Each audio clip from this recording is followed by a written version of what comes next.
1st, 2020, and I decided to make a summary by myself about the story so you can understand a little better what this story is about.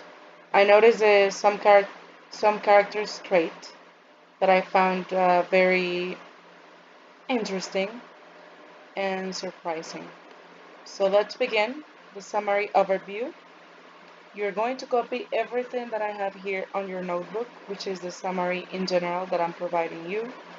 So you need to have it in your notebook. So let's begin with the overview, which is an introduction basically, and what is the story about. So talking from the speaker point of view, the narrator was probably related to the old man because they share the same house. But we will never know that because they never mentioned that in the story. This old man had a dead disease. They mentioned that he had a disease, but they never mentioned what disease he had. The narrator who was taking care of this old man started conceiving the idea of taking the old man's life. Yes, kill him. Not because he wanted any material goods or gold or because he didn't love the old man or because the old man was bad with him in the past. The only reason he felt that he wanted to kill him and even gets him so mad and vexed him that much was the old man's eye. That eye like Vulture's eye, not the man indeed. The narrator is surprised to see how calming he is, telling the story or how things ended up happening. So the events were this one, in a summarized way.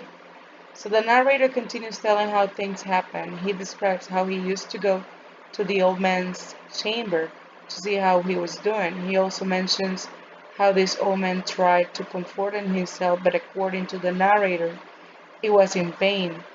Death was cautiously waiting for him as a shadow before him.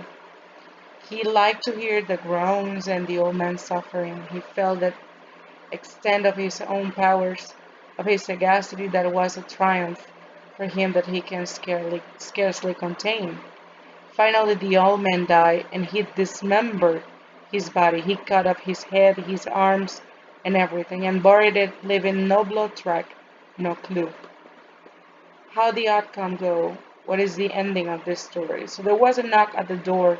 Police officers were there, but the narrator acted that he had nothing to be afraid of. He took some chairs for the officers to sit and have a little chat with them, explaining that the old man was not there. He took his chair and put it exactly on the spot where the dismembered corpse of the old man lay right under him. But while talking, he started hearing a very high-pitched noise. He couldn't even understand where it came from. So he couldn't understand how that noise became louder every second. He spoke louder and the noise got even louder. He didn't help notice that the officer couldn't hear anything. The noise became even louder and louder and louder. Finally, when he couldn't resist the heart-beating noise he heard, he confessed his crime and revealed the truth. So I want you to answer after copying the summary in your notebook. I want you to answer these two questions.